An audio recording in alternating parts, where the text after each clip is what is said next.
Hi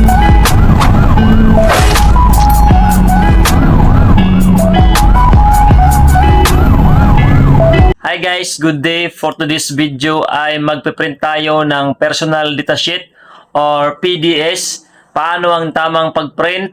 Okay, ano yung size ng bond paper? Then kung ilang piraso ba dapat talaga ang makukonsume para sa isang set ng PDS. So yan po yung ating pag-uusapan at topic ngayon. So ayun nga guys, no, i-share ko sa inyo ngayon kung paano tayo mag-print ng PDS na wala pong sobra, walang kulang, fit na fit talaga. Okay, pag control P natin dyan, okay, punta tayo sa properties. Okay, yung gamit nating printer pa dito ay Epson. So Epson yung ating printer dyan. So printer properties, punta tayo sa user default, defined, user defined. Then make sure na natin na naka 8.5 by 13. So yan po yung size. Okay, so yan, nilagyan ko na po yan. Then dito po sa quality, mas maganda po na i-high natin para mas maganda or talagang klarong-klaro yung pagkakaprint ng ating PDS. So ito po yung page 1. Then mag okay na po, click print. Yan. Okay, so yan lang po ka simple yung pag-print gamit natin yung Epson na printer.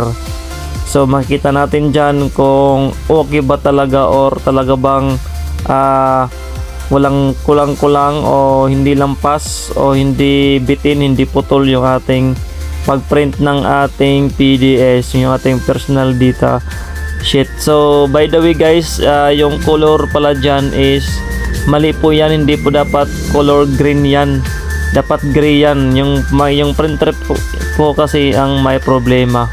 So yung printer namin is may problema na po kasi sobrang matagal na yan. So ito po ay for example only.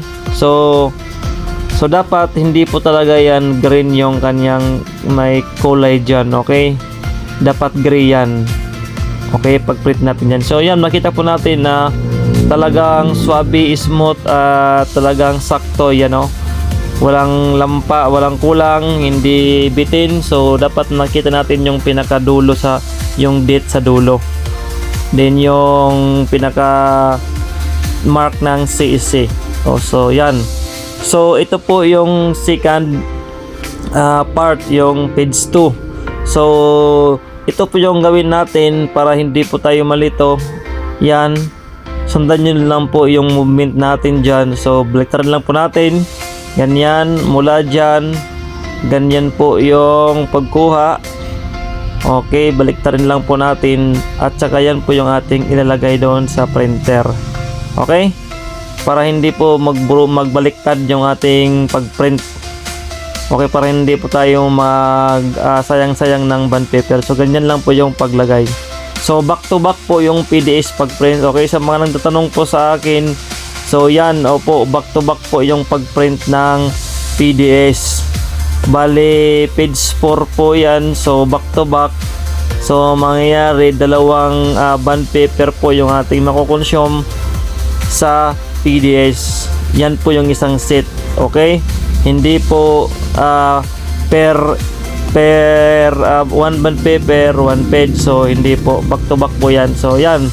So ganyan po yung kanyang second page. So smooth pa rin, di ba? So yan, walang lampas, walang kulang, hindi bitin. So fit na fit talaga. So ganyan lang po yung ating ginagawa. So Epson po na printer yung ating gamit. Yung ibang printer po kasi is naka-automatic na, naka-settings na, naka-default na. So pag-print na lang talaga. Okay, so yan po yung ating unang bond paper back to back. So yan po ay page 1 and page 2. So yung PDS ulitin ko ay abot po yan ng page 4. Okay, so yung C3 or yung page 3 ay ipiprint na natin. Okay, so yan, kung makita niyo nakalagay dyan sa gilid fit all. Okay, yan, ganyan na lang ninyo yung mga format dyan sa gilid. Okay, teka lang, click lang yung Control P. Yan. So yan.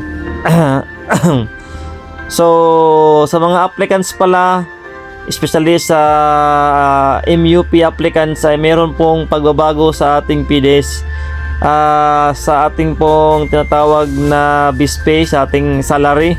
So posible po na mag-update tayo ng ating PDS this year kasi nga nagkaroon nga ng increase or adjustment ng salary po ng MUP.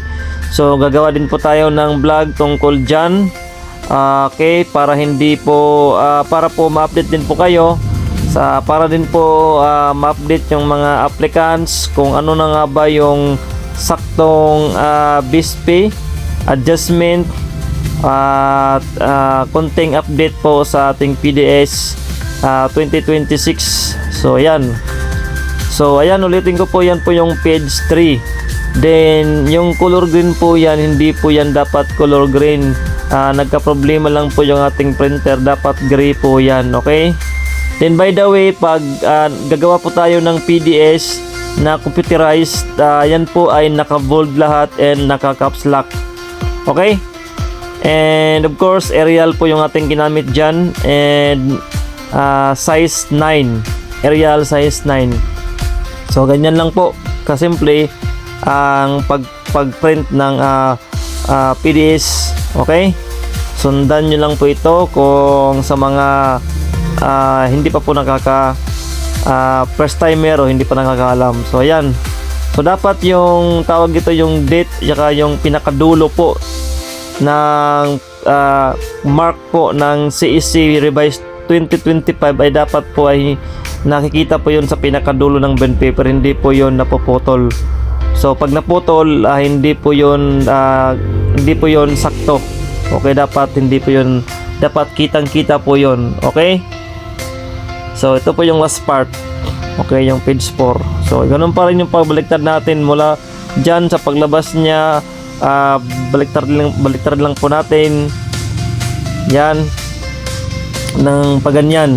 Okay, sundan nyo lang po yung ginagawa ko. Then yan po yung ating ilalagay dyan sa printer. Okay? Sana po ay nakatulong ito kahit hindi naman talaga ito magano'ng ka-importante. Simple lang naman ito.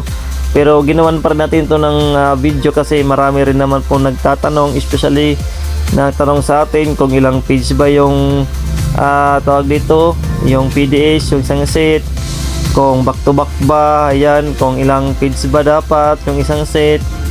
So ganyan. So yan po, I hope ay para hindi po ulit-ulit yung mga nagko-comment, nagtatanong sa atin. So naggawa na lang po tayo ng content ng ganito. So ayan, ganyan lang po kasimple. So dapat saktong-sakto po lahat yung mga borders. So hindi po napaputol, hindi bitin, hindi kulang. So ganyan. Okay, yung nagtatanong po sa atin kung ano yung size po sa pagprint is nakalong po yan, legal. 8.5 by 13. 8.5 by 13. So yan. So yan po yung isang set ng PDS. Back to back po yan. Okay, 2 pages. Yan. Okay. So ayan, shout out nga pala sa lahat ng mga applicants at sa mga na-absorb na ng mga applicants sa buong Pilipinas. Good luck and dalangin ko po ang iyong tagumpay this 2026. See you in my next video.